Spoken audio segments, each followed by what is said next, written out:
Sakuyo. Dan yang ketiga ada Brenda Monica Sislamu saya sendiri. Dan yang keempat itu ada Yeremia Albanel. Dan yang kelima itu ada Yosi Sariwan juga. Dan keenam terakhir ada Yustira Nadila. Dan materinya pertama dimulai dari Anissa Adelia. Iya, benar ya.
Upaya yang dilakukan dalam bidang ekonomi diantaranya pertama adalah rekapitulasi perbankan dan melakukan inflasi.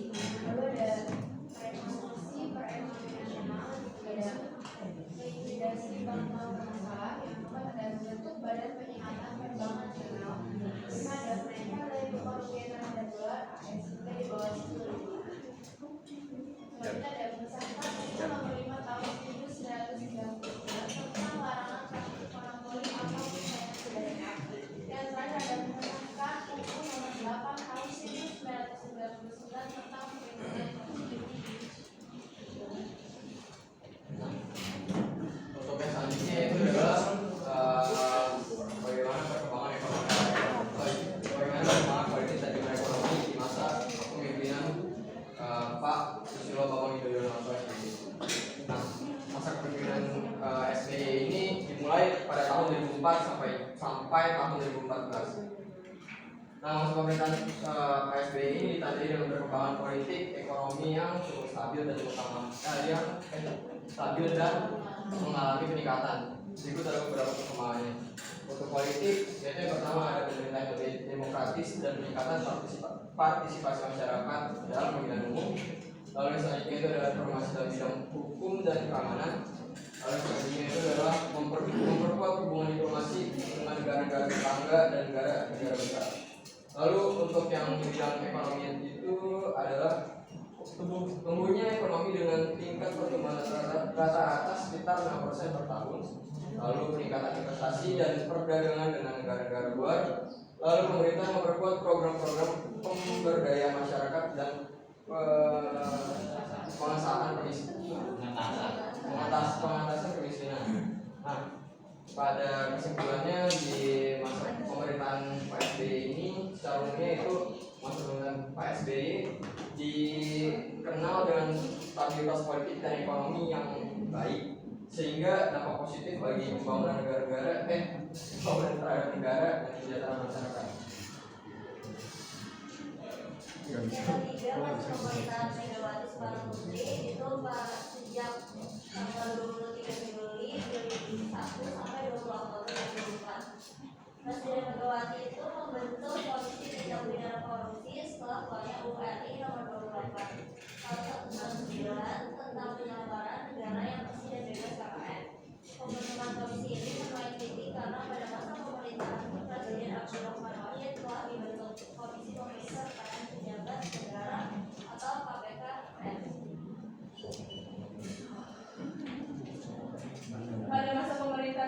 Megawati, MPR kembali melakukan amandemen terhadap Undang-Undang Dasar 1945 pada tanggal 10 November 2001. Yang pertama, salah satu perubahan penting terkait dengan pemilihan umum adalah perubahan tata cara pemilihan presiden dan wakil presiden yang dipilih langsung oleh rakyat dan mulai diterapkan pada pemilu tahun 2004.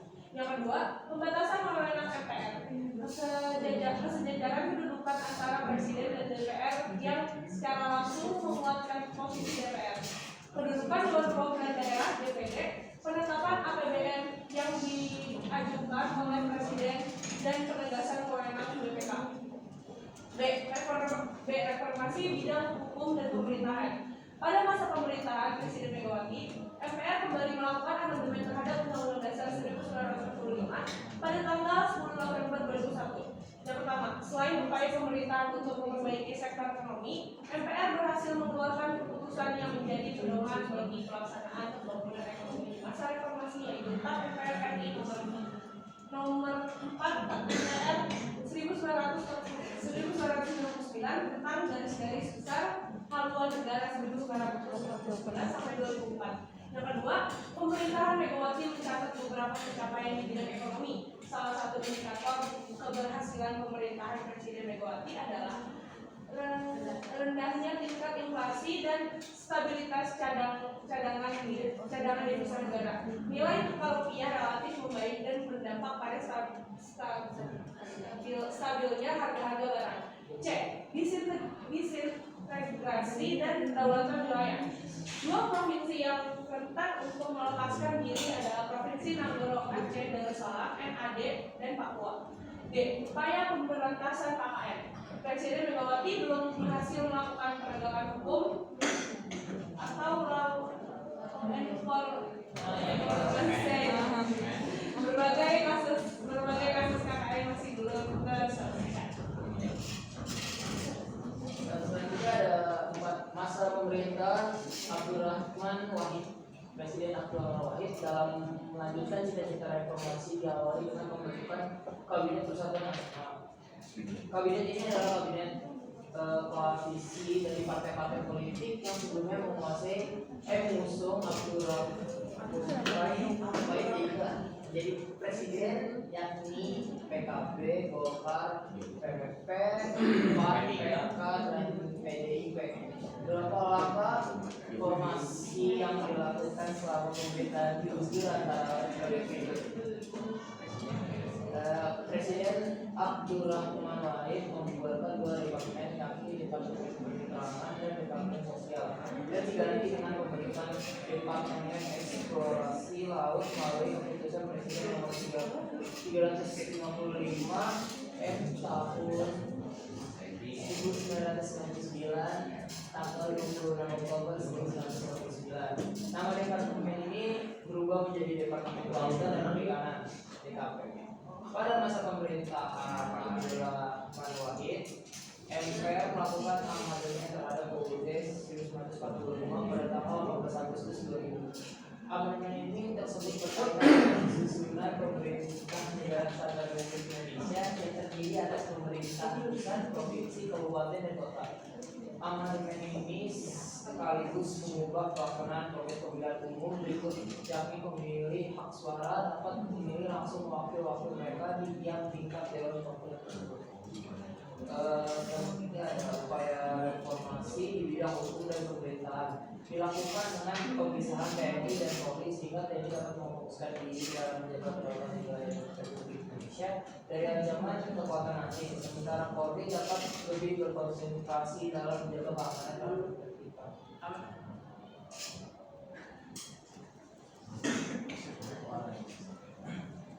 Keadaan sistem ekonomi Indonesia pada masa pemerintahan Presiden Abdurrahman Wahid memiliki karakteristik sebagai berikut. Yang pertama, dibandingkan dengan pemerintahan sebelumnya, kondisi perekonomian Indonesia mulai mengarah pada perbaikan. Di antaranya pertumbuhan PDB yang mulai positif, lalu inflasi dan tingkat suku bangsa yang rendah sehingga kondisi moneter dalam negeri juga sudah mulai stabil.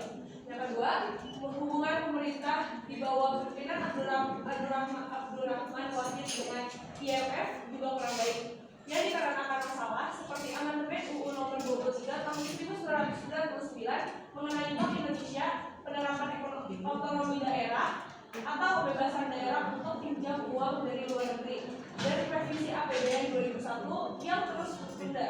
Yang ketiga, politik dan sosial yang tidak stabil semakin parah, yang membuat investor asing menjadi enggan untuk menanamkan modal di Indonesia. Yang keempat, makin rumitnya persoalan ekonomi ditandai lagi dengan pergerakan indeks harga saham gabungan atau IHSG yang cenderung negatif, bahkan merosot hingga 300 poin, dikarenakan lebih banyak kegiatan penjualan daripada kegiatan pembelian dalam perdagangan saham di dalam negeri. Sekian dari kelompok kami, kurang lebihnya mohon maaf. Ada yang ingin bertanya?